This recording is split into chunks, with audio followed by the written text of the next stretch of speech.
At 2:27 a.m., the cold night air of the military base was shattered by the frantic ringing of my phone. It was my mother. Her breath was shallow, her voice trembling and choked with tears. "Your husband called me a crazy old woman," she sobbed, the terror in her voice slicing right through me. "Then he beat me with a baseball bat." My blood turned to pure ice. Exactly 18 minutes later, fueled by an adrenaline I had never felt before, I pushed open the heavy glass doors of the police station.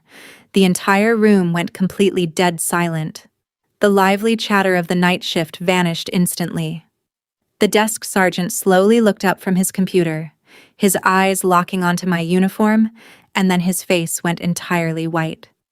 He began to tremble, backing away from his terminal as he stammered, "Ma'am, please, let me explain. My name is Major Rachel Carter. I am 38 years old, and for over a decade, I have served my country as a high-ranking military officer. In my line of work, you are trained to maintain absolute composure under the most extreme conditions. You learn to read a crisis in seconds, suppress fear, and execute a plan with clinical precision. But nothing in all my years of rigorous service could have ever prepared me for the devastating text messages and the frantic, late-night phone call that shattered my life into a million jagged pieces. It was exactly 2:27 a.m. when I was walking out toward my vehicle, leaving the quiet darkness of the military base after completing a demanding 24-hour shift. The sharp ring of my personal phone echoed loudly through the empty parking lot. When I answered, the raw terror on the other end of the line made my blood run cold. It was my mother. She wasn't just crying, she was sobbing hysterically, her breath hitching as she struggled to form words. Through her gasps, she delivered the words that changed everything. "Your husband called me a crazy old woman, then he beat me with a baseball bat." In an instant, the world around me slowed down. My heart pounded furiously against my ribs as an overwhelming mixture of white-hot rage and agonizing panic took hold of me. I didn't hesitate for a single second. I threw my car into drive, pressed my foot flat against the accelerator, and tore through the base gates. It took me exactly 18 frantic, adrenaline-fueled minutes to reach the local police precinct. I didn't even stop to change out of my sharply pressed, highly decorated military dress uniform. I wanted them to see exactly who they were dealing with. The heavy glass doors of the police precinct flew open, banging against the wall as I stepped inside. Instantly, the typical midnight chaos of the station ground to a sudden, absolute halt. The phones were still ringing, but the officers, the clerks, and the suspects in the lobby all fell completely silent. Dozens of eyes locked onto me. I stood there, a 38-year-old military major, breathing heavily, my jaw set, wearing a crisp dress uniform adorned with medals that commanded immediate authority. I marched straight to the front desk, my boots echoing loudly in the dead quiet. The desk sergeant, a veteran officer who usually looked unbothered by anything, slowly lifted his eyes from his computer screen.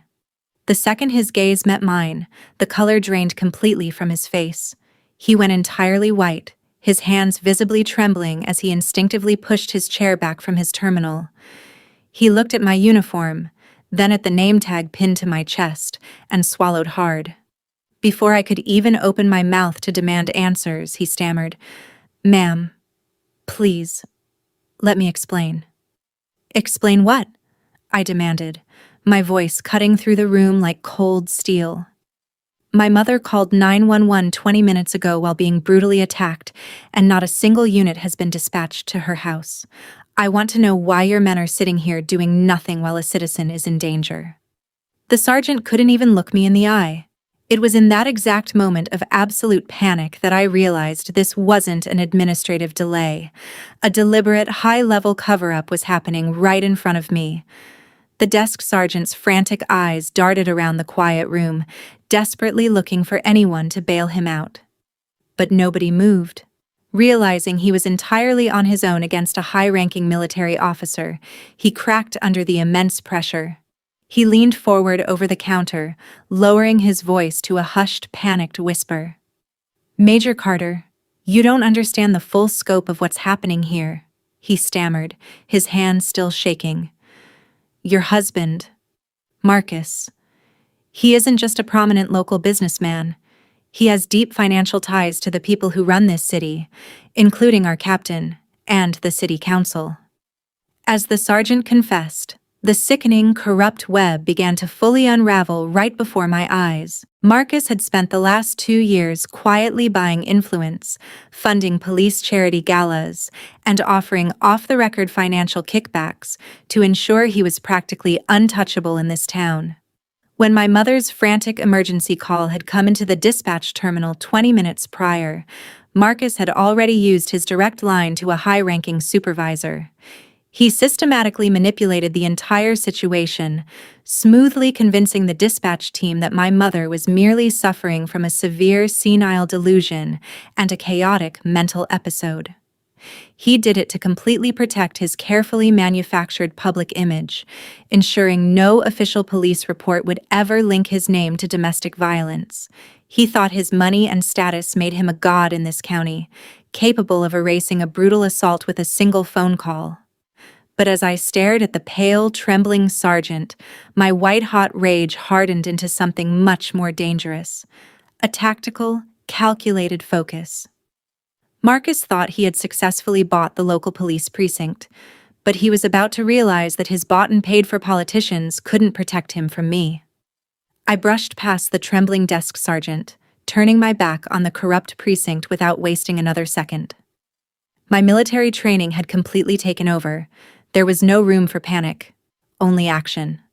I drove to my mother's small suburban home, my eyes scanning the dark streets for any sign of Marcus's luxury vehicle.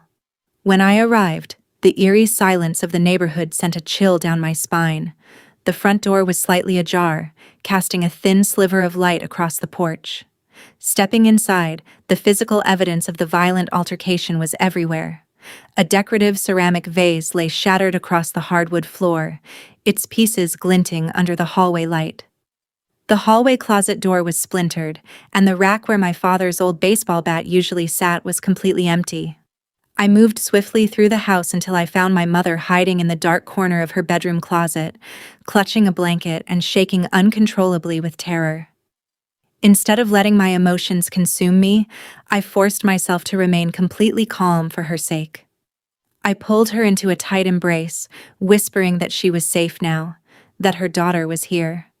Then, drawing on my experience in field intelligence, I immediately began recording everything methodically. I used my phone to take high-resolution photographs of the bruised red marks forming on her arm, the shattered glass, and the displaced furniture. Every single image was uploaded to a secure, encrypted military server. Marcus believed his local connections had erased his crime, but I was busy building an airtight case he could never escape. The time for raw emotion had passed. It was time to wage a tactical war. Leaving my mother safely in the care of a trusted medical professional, I bypassed the local legal system entirely and contacted a highly specialized military intelligence liaison I had served with overseas. Marcus believed he was a master manipulator, but he had no idea what real administrative surveillance looked like. Within 3 hours, we had bypassed his superficial public relations facade and penetrated the deep financial core of his prominent consulting firm. What we uncovered beneath the surface was an absolute goldmine of corruption. Marcus wasn't the wealthy, untouchable tycoon he pretended to be. He was completely drowning in millions of dollars of hidden, toxic debt. To maintain his lavish lifestyle and keep his failing enterprises afloat, he had been systematically embezzling massive sums of money from his wealthy business partners and manipulating corporate tax loops.